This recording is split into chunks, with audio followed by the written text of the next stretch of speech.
What's poppin'? We back with another episode from Just Build It, Wolfpack Performance. I'm your boy Jay. You know we bring you the hottest stuff for build platforms, car clubs, everything in the culture. I got Jeremy with me with two sick-ass builds, bro. Why don't you introduce yourself?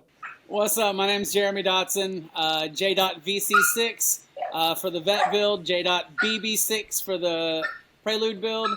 I am part of Team Envision. We are Envision Automotive Enthusiasts.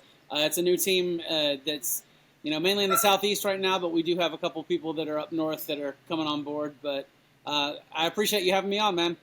Man, big shout out to that. And since we already on it, I like to just go ahead and hit shit as it is. So you said new squad, Envision, things are going. Now I already knew you were part of Envious. What the hell happened there? Because you left Envious. But first let's start with this. What is the difference between a car club to the size of Envious versus somebody like yourself starting out with a car club brand new birthing? What's the difference? What does it take to have a car club that size? Honestly, Envious was a great club, a great family to be a part of. We felt like it was being run more like a business than it was the family that they stated that they were. And that's not what we were really looking for. I got with my guys, and there were a couple things that went down, and I put it up to them. I said, hey, look, like, we have a few different options. As Georgia, we can keep our heads down. We can do what we do and focus on us and not let anything else, be a factor. We can speak up and try to get stuff fixed over in the, West Coast, North, wherever. Or we can do our own thing. And every one of them came back and said, I want to stay a family, but I want to do our own thing. So that's why we created Envision Automotive Enthusiasts. And basically, we're looking for like-minded people that are interested in cars, that are cool, that want to take our collective resources, pull them together so everyone's able to hit their goals, and we're able to fix the car community and leave something better for the next generation. Okay, so when we talk about Envious running thing as a business, but it seemed like it was false pretense on it being a family. What are some of the cons about that cause you and others to feel as if this is not what we thought it was and we want to build something better? What was wrong with that? Because some people might see Envious and say, yo, that's prestigious. I want to be a part of it. It's like the best thing smoking. So what was it exactly that caused people like you? Because I know you're a good dude, and I know your car build, like your level of building is good. So what was it for real? I'm not trying to badmouth Envious. Envious is a great club. Like, I had, 5 years with them. I had a great time. I met a lot of great people. It was a good time. We just came to the end of that road. And we wanted to do something that, really was more of a family feel where, we're not all bent up on titles. We're not bent up on, oh, you're from this chapter, you're from this chapter. Like, we are one group. We focus, we act as one. We make decisions as one. And, we really are looking out for each other, and we're not profiting off of members. Like, that was a big thing. Like, we felt that Envious had gotten to where it was so big that it was more of a business than it was a family. And that's one of the big reasons that we stepped away. So what comes with let me ask you this. What comes with a club like Envious? What are you getting from a club that size when you join? Is it just the name of Envious and people seeing you're a part of Envious, or are there things within the organization that you benefit from as a member? That's a great question, and that has kind of shifted over the years. With a club that size, a lot of the times there will be some sort of buy-in or club sponsors or whatnot that, can get you discounts. The biggest thing that I gained from it was being able to find cool car people all over the U.S. and even in different countries that I could reach out to and be like, hey, we share this in common. We're both part of the same team. It was kind of a cool resource to have. But the more we spent time together as Georgia, as the Southeast, the more we realized that it wasn't about the banner, it was about the people. And, whether it was, a sponsorship, or whether it was clout, or, trying to get people to back you up, to follow you, getting more social media premise, getting more, votes on these, like PASMAGs, Tuner Battlegrounds, stuff like that. It's nice to have a team behind you that's that size, if they're all actually paying attention and all supporting. Okay. All right. So I did hear, and I think this is important because I think some people want to join a car club or want to start a car club. And so some of the inner workings of a club the size of Envious would be very interesting. So I heard you say titles. So when you say titles, is this like we're talking about captain, lieutenants, sergeants? What are we talking about here? Yeah, so in the larger teams, a lot of them are structured the same way. So you have your CEOs or your presidents, you have your vice presidents, your directors of operation, you have your regional leads, you have your sergeant of arms, you have your state leads, your chapter leads, and there's just a hierarchy that goes with it. And it seems like the more you move away from just being a member, the more you're intertwined in the crap that goes on in the back rooms, and you see the stresses that go with it. That's why we wanted to do something very basic. Like with Envision, we literally have a team lead, an assistant team lead, a treasurer, and a social media manager. Everything else is members, and even on our leadership, like we don't have banners on the vehicles that set us apart. We don't have a lineup like, oh, the leader has to park here, the assistant lead parks here. No, I don't want to park by the same guy every show. Like, I want to be able to build relationships and whatnot with everyone in my team. I want to be able to learn everybody's vehicles. Like my SAA from the state of Georgia, he can tell you everything there is to know about the Prelude and the Vet because he's been at every show with me, right next to me, and I'm sure that's boring for him. Like, I want to be able to mix it up. Like, it's not about titles. It's about being a family and enjoying the culture together and going out and trying to inspire people with different builds and different things and, drawing different people's eyes, because everyone has their, everyone's got their style, everyone's got their flow, everyone has what they like. And my car might not be what it is, for you. But the next guy may think my car is the coolest thing that he's ever seen, and the same thing. Like in Envision, another thing that we're trying to do is we're trying to be inclusive.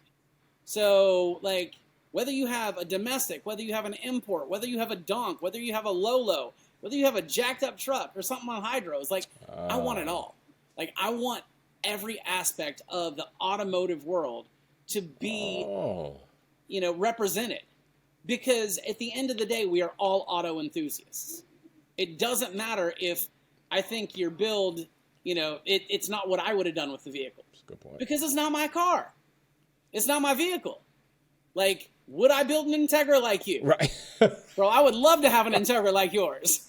But, from my Prelude, like, that's how I started. Right. Does the Vet get a ton of attention? Yes. Is it for everybody? Absolutely not. Man, I get tons of hate. I can't believe you did that to a Vet. I can't believe you screwed that up. You spent that much money on that? Yeah, you know what? And it's my money to spend. And it makes me happy. And I'm sure you're very happy with your 2008 BMW that's stock. You do you. I'll do me. And at the end of the day, if I can make some kids happy and, inspire the next generation to do something creative, then I won. Right. Okay. Jeremy said, oh my gosh. So let's just tap on that a little bit, because I do feel that this happens. It happens a shit ton more to you than it does to me because of the following and the heritage of the Corvette and GM. Like it's a lot of, it used to be stereotypically 70, 60-year-old man goes out buy a vet. They want to keep it this way. It's like one of those domestic things that anytime they see something that looks a little bit out of the normal, import S, more of exaggerated stuff, they kind of just shut it down. So how often do you deal with that? And if you do, what is the demographic or the age range of a person that typically tells you fucked that car up? What is that? Are you talking about the hate that I get from my Yes. out vet? Yes.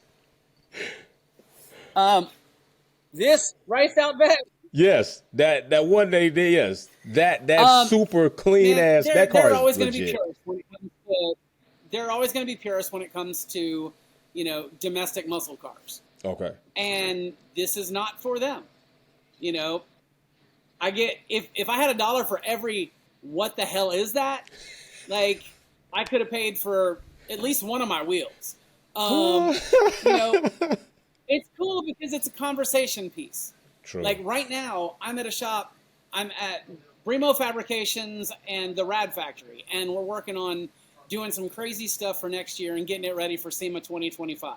Oh. Okay. And the amount of people that come in just because they saw this outside or they saw this, through the window, it attracts attention. And that's dope. That is. Does it attract good attention always? No. But that's okay. I don't either. With my personality, you love me, you hate me. Right. My car's the you, exact bro. same thing. Like, some people think it's awesome, some people don't. But at the end of the day, I am an auto enthusiast, and this is what I wanted to do. Right. And I had the pleasure of partnering up with an awesome team to be able to hit my goals and to make my vision come to light. And that is a beautiful thing. I tell people that all the time. One thing I learned, especially coming from an area where you don't see a lot of dreams come true, you see a lot of people lives end before they even get started, is that I learned that a car is something you can literally think about up here, and imagination can become a reality. And that's what really brought me to start loving the automotive culture and the industry and customization. And I started in hydraulics as a kid. I was working on dope boy hydraulics when I was like 15, 16. That was how I was making a little bit of my money, because that was where I started from. So some of these dope boys don't know how to fix this shit. They just got the money to pay for it. So it was crazy when you would have a dope boy come to my mom's house and be like, is he here? And I'm just going to bring him around the corner. I'm working on pumps. I'm working on Impalas. It's crazy. But man, it's just that portion of making an imagination a reality is like, it's literally magic, bro. To me, it's magic. I don't know what everybody else thinks, but to me, it's a magic trick. And I absolutely love it, man. But I did hear you say SEMA. So what's involved in you trying to get ready for SEMA, bro? So the goal is SEMA. So I had a creative goal with a guy who was a very good friend of mine, who also partnered with me in the build in doing the paint and body work and helping me with suspension, and basically taking this from a 2009 Corvette into what you see today. His name is Kahan Paul. He is the car stylist, and tragically we lost him in a car accident about a month and a half ago. So one of our joint goals for this build was to be on the floor at SEMA. So I'm going to speak it into existence. We will be there. Whether it's this year or not, I don't care. We are not stopping until that goal is reached. And what it takes to be at SEMA is it takes a cool build that grabs people's attention. It takes networking. It takes patience. And it takes drive. It also takes a lot of time and money. But the big part about it is making sure that you are focused on your goal and you're not willing to stop until you hit it. Okay. So You said time, patience, money, drive, networking, a cool build. Now, which one of those is the most important? Because some people would say it would be the networking, or is it the time and money? Because some people assume you get with SEMA, they pay for your car to get trailered out there, they're paying for your tickets, paying for your hotel room, you're showing up. It's just like you just come and everything is good. So how does that work? Because a lot of people would be interested to know, how do I even get to SEMA? Because some people just don't have a clue if it's even possible and how that happens. They just think it's a lottery pick. I mean, that sounds glorious. Sounds glorious. Yeah. I mean, wow. Sign me up for that. So a couple years ago, I was supposed to go with a company that did my ceramics. Okay. And it was a very last minute thing. And, one of those things that vendors that buy a booth at SEMA, they're spending a lot of money on that booth. Yeah. Like a layperson, someone that is not like integrated in this business, has no idea how much those booths actually go for. It's ridiculous. But as they were telling me, it's like either you go to SEMA or you look like you're broke. So a lot of the companies are kind of scraping by to get to SEMA and to show a cool car. Right. But a lot of the times, like, it's on you to get your vehicle there. One of my boys went to SEMA just a couple weeks ago when they had it, and he spent $1,600 each way in fuel just to get from Georgia to Las Vegas. Not to mention the Airbnb, not to mention renting the truck and the trailer. Damn. Like, not to mention, Food, all of that and taking off of work and, making sure that you're able to get there. Right. Like, it's not just I'm going to SEMA, this is going to be awesome, they're paying my way, Right. Life is good. Yeah, no, it doesn't work like that. Like, it takes sacrifice to make your dreams happen. So, like, just for anyone who has that dream, just don't go into it with blinders on expecting it to come to you for free or expecting it to come to you easily, because, like, at the end of the day, like, there are thousands of people that have the same dream and have dope cars. Like, something has to set you apart. And if you get that opportunity to go and that's your dream, put whatever on hold to make it happen. Okay. All right. So let's talk about you owning that build. I always tell people, take a build as far as you can tolerate it, because sometimes you can build over a point of your own toleration. And sometimes people can build a car to the point where they realize they don't enjoy it anymore because it's more of a burden than it is an enjoyable hobby. Has your build got to that point for you where it's more of a burden at times, even though you enjoy what you've done? I'm going to be real with you. It waxes and wanes. It comes and goes. Because I've put a lot of time, effort, and money into it. And I have an incredible team that has helped me get to where I am. But at the same time, like, loading and unloading it, it's kind of a pain in the butt. Trailering it, I'm always, concerned about one thing or another. When we get it to the show, like, is everything working? Is everything straight? Is it going to show well? So you definitely get stressed out. You definitely get to where it's like, man, I spent all this money on this, and, what else can I do? But at the end of the day, like, for me, Right. like, my goal on this was to show kids today what it was like when Nopi Nationals was around, what it was like when it was Hot Import Nights and Race Wars and all these things that started, like, my fascination with cars and customizing, and where people put a lot of heart and soul and creativity into their builds. So I wanted to do something that was different, that opened people's eyes to what it used to be like when Fishman was putting fish tanks in radiators, and Alma Gates was competing with the Beast and, 64 PPI flat piston subs in the back of it. She was like 64 years old at that time, but she did it because someone told her she couldn't. That's dope. Like, I'm trying to think outside of the box and do different things that I haven't seen done before. And that's what excites me. And having a team that backs me up as far as the creative nature Okay. of it, as far as me coming to them with crazy ideas that I dreamed up at 5 o'clock in the morning, as an ER nurse that's like deprived of caffeine. And I'm like, oh, this would be a great idea, and I write it down, and then I talk to my team, and they're like, oh, this is gonna be an expensive idea, and I'm like, Right. but can we do it? And Yeah. the answer has been yes so far. Um, Right. Right. Right. so I mean, that's what my drive comes from. It's also Okay. like the thing with Envision, man. Like it really has a lot to do with breaking the stigma of the car scene now. The takeovers, the burnouts, the getting shut down by cops at every meet. Like it doesn't have to be like that.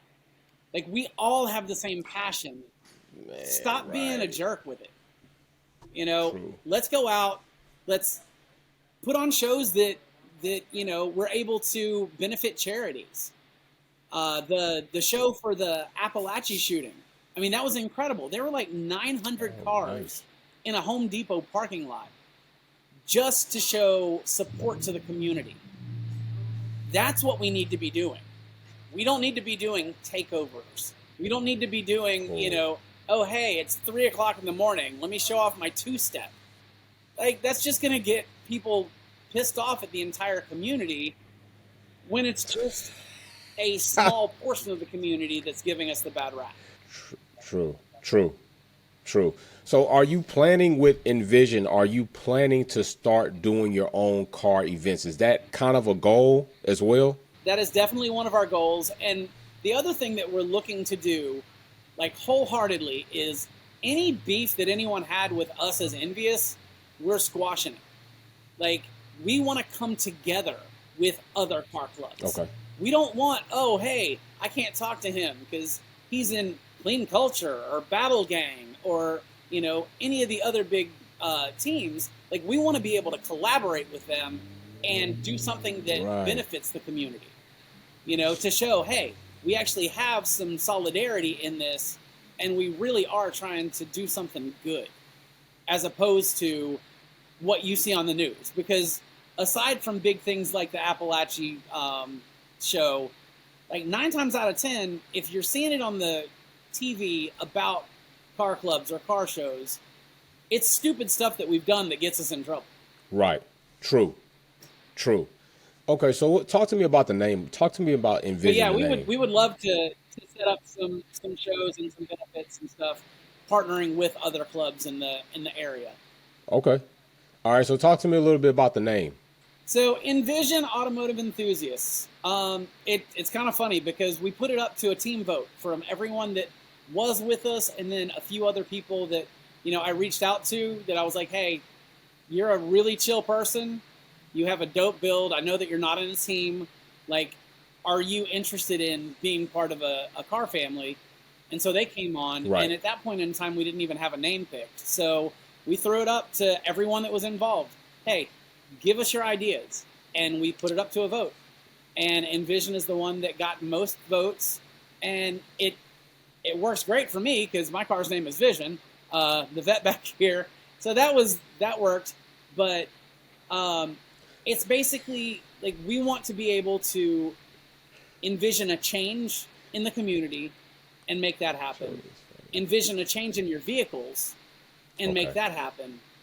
And we want to basically envision a new tomorrow in the car culture. Man, I absolutely do love that, bro. I absolutely do love that. That is something that I've I've liked to I would like to know mostly happens in these car clubs, more of a real family. And I think a lot of people assume that, and then they get into these bigger car clubs that are ran like corporations, as you said, and have experience, and then they're turned off from it as if this shit was supposed to be like a family. This ain't the shit I saw on Fast and the Furious. This is like going to work, and this shit is not fun. So I completely Right. dig what you're saying, and that is crazy. So where do you think this whole, because car clubs are not like Crips and Bloods, and even Crips and Bloods and Nine Deuce came along with the truth, but where does this battle or this rivalry happen from different car clubs. Like it's all cars, but how does this shit even happen? Like, what is the case with that? Man, a lot of it comes from being petty, and Okay. oh, that's not a build. That's not a build. Oh, this team, it looks like, regular traffic. It looks like a parking lot. It's not really a team. All they have is a banner. Like, it's stupid. You have the same damn passion that I have. You have the same goals, to build your car the way you want it. Like, do you want a tilty cambered car that lays on the ground? Do you want a jacked up truck?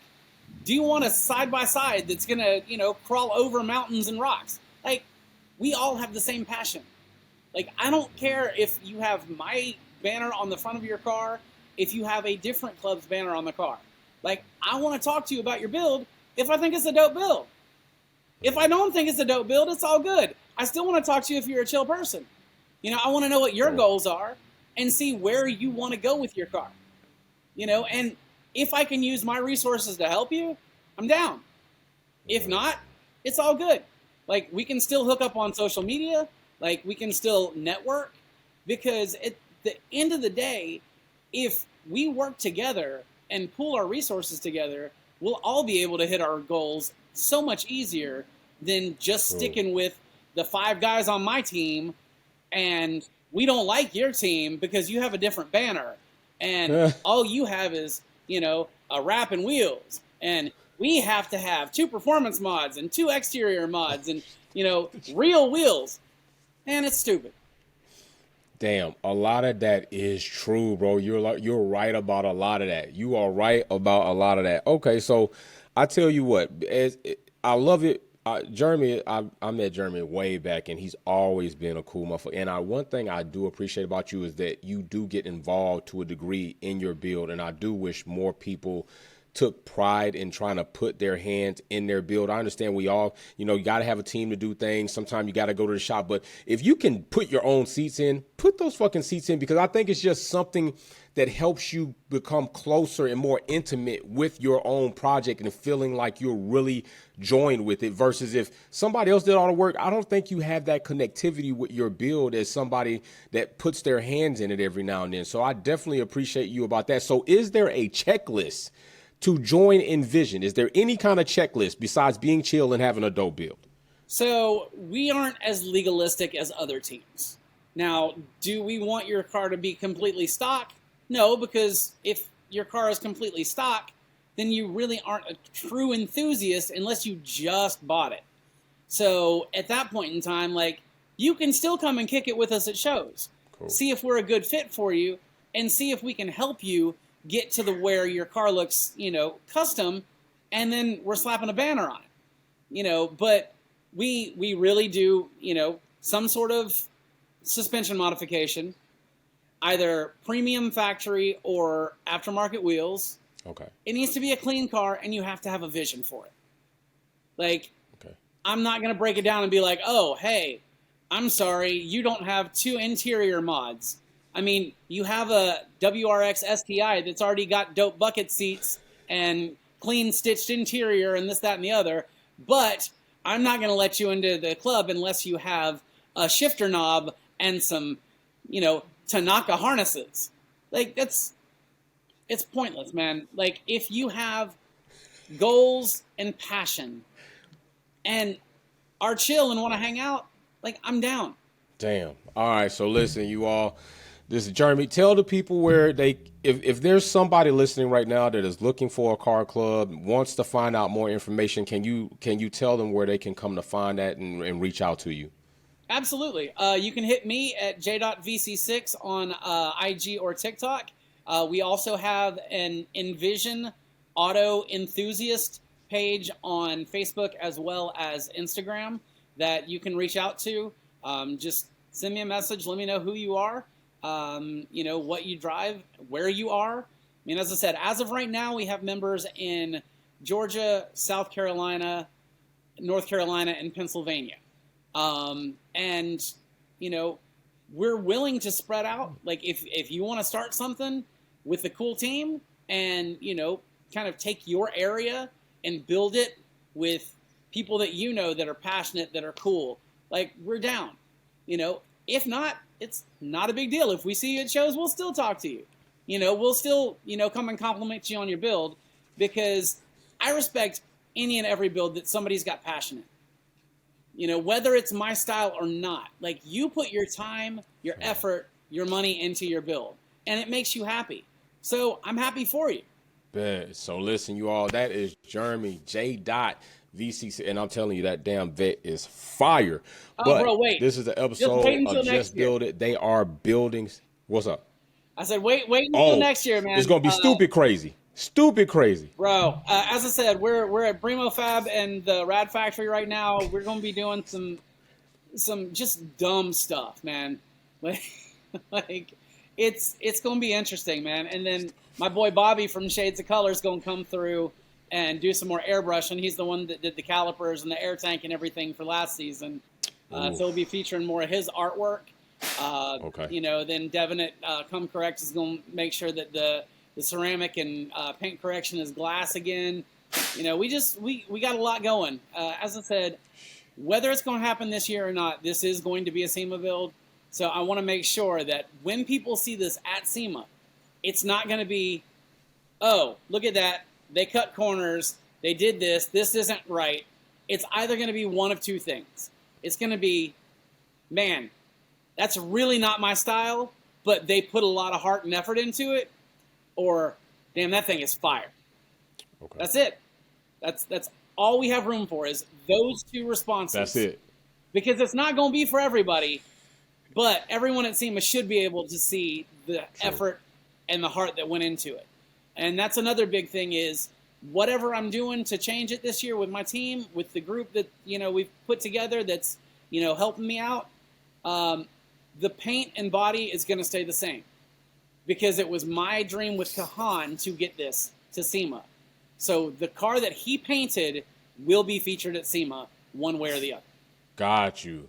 Yo, and that's going to be dope. We're going to be looking for it. Jeremy's on his SEMA, road to SEMA. We're going to keep up with that. So big shout out anybody who's listening. If you're looking for a car club, you're looking for a family that enjoys cars, because I feel like that's more like what it is, reach out to Jeremy, reach out to Envision, see if it's a good fit for you. It's not about business. It's about enjoying the hobby, enjoying enthusiasts, and collaborating together. And that is another episode of Just Build It, and we will get with you again soon. Peace. Thanks for tuning in and watching another video here at Wolfpack Performance. Check out some of my other content on Formula One issues, our topics, and our DIY products on how to customize your vehicle. Don't forget to comment, like, share, and subscribe. See you soon.